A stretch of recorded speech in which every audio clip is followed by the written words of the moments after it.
بسم اللہ الرحمن الرحیم۔ صداقت مغل کشمیری آپ کی خدمت میں سینسا سے حاضر ہوں۔ اس وقت اس محفل میں میرے ساتھ تشریف فرمائے جے کے ایف این سے سردار زاہد صاحب، اشرف مغل صاحب اور جناب سردار فاروق کشمیری صاحب، ساجد صاحب، اور ہمارے میزبان ہیں راجہ تنویر صاحب،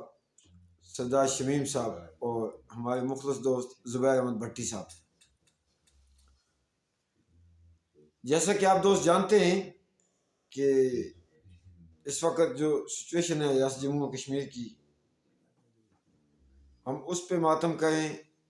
غزہ پہ بہنے والے ناحق انسانوں جو اپنے وطن کی آزادی کی جدوجہد کر رہے ہیں، ان پہ پوری دنیا کی پشت پناہی میں اصیل جو موت برسا ہے، اس پہ صدائے احتجاج بلند کریں، یا آج اسلام آباد میں مس پسند کا جنہیں نام دیا جاتا ہے، جنہیں اٹھا کے مار کے قتل کر کے پھینک دیا جاتا ہے، یا لمبی سزاؤں کے لیے خفیہ طور پہ عقوبت خانوں میں ڈال دیا جاتا ہے، ان کے لیے صدائے احتجاج بلند کرنے والے، ان کی بہنیں، بیٹیاں، مائیں، بیویاں جو انصاف کی بھیک مانگنے کے لیے، جو صدائے احتجاج بلند کرنے کے لیے اسلام آباد میں آئی تھی، وہ پاکستان کی شہری ہیں، وہ پاکستان کے آئین کے اندر، پاکستان کی اسٹیبلشمنٹ سے، پاکستان کی عدلیہ سے، پاکستان کی ایلیٹ کلاس سے جو مطالبہ کر رہی ہیں کہ ان کے پیاروں کو جو لاپتہ کیا گیا ہے انہیں کورٹس میں پیش کیا جائے، انہیں ان کا جرم بتایا جائے، انہیں ان کی فیملیوں کو یہ بتایا جائے کہ وہ کہاں اور کس حال میں ہیں۔ اور ہونا تو یہ چاہیے تھا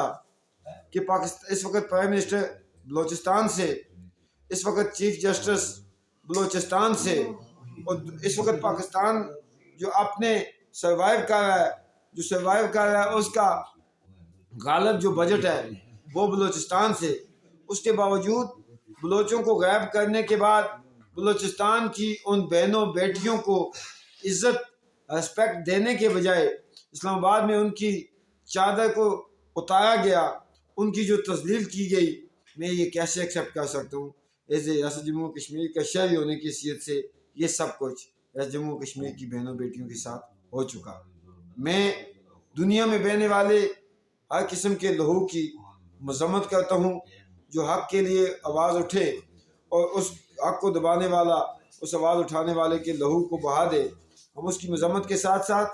ہر ایک قسم کی انسانی تذلیل کی مذمت کرتے ہوئے اسلام آباد میں جو آج واقعہ پیش آیا ہے،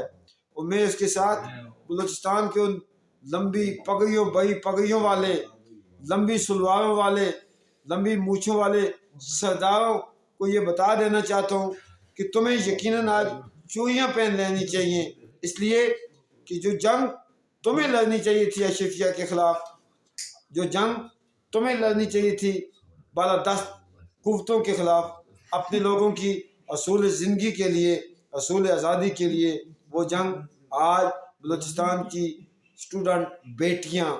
آج بلوچستان کی نہتی بیٹیاں، آج بلوچستان کی وہ عظیم اور پاک دامن بیٹیاں سڑکوں پہ اپنے شیخ اور بچوں کے ساتھ لائی ہیں۔ اور میں کیوں نہ بولوں ان بلوچ بہنوں بیٹیوں کے لیے، میں کیوں نہ ان کی آنچل جو نوچے گئے اس پہ آواز اٹھاؤں؟ کیا میں انسانیت کی بقا کی جنگ نہیں لڑا اپنے وطن میں؟ اور میں پاکستان کی ایلیٹ کلاس کو، اسٹیبلشمنٹ کو، اشرفیہ کو یہ بتا دینا چاہتا ہوں کہ یہ بلوچستان کی بیٹیاں حقیقت میں ہی پاکستان کی بیٹیاں ہیں، اور یہ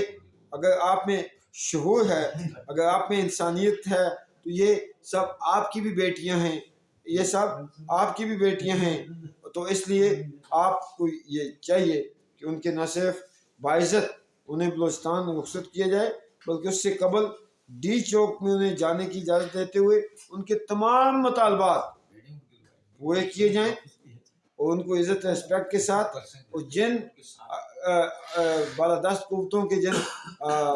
ان کیا کہتے ہیں کرداروں کے امام پہ ان کے آنچل نوچے گئے، ان کے خلاف قانون کے مطابق کارروائی ہونی چاہیے، اور وہ پاکستان کا جو اس وقت پرائم منسٹر ہے میں سمجھتا ہوں اس کو بلوچستان کی لوگوں سے معافی مانگنی چاہیے، اور اس کے ساتھ ساتھ میں یہ سمجھتا ہوں اگر آپ نے انصاف میں دے کی تو پھر اس کا ہم تو کچھ نہیں کہہ سکتے کیونکہ یہ آپ کا اندرونی مسئلہ ہے، لیکن یہ تذلیل انسانیت کی، خواتین کی اس جب بھی ہوگی جہاں بھی ہوگی ہم اس پہ صدائے احتجاج بلند کریں گے۔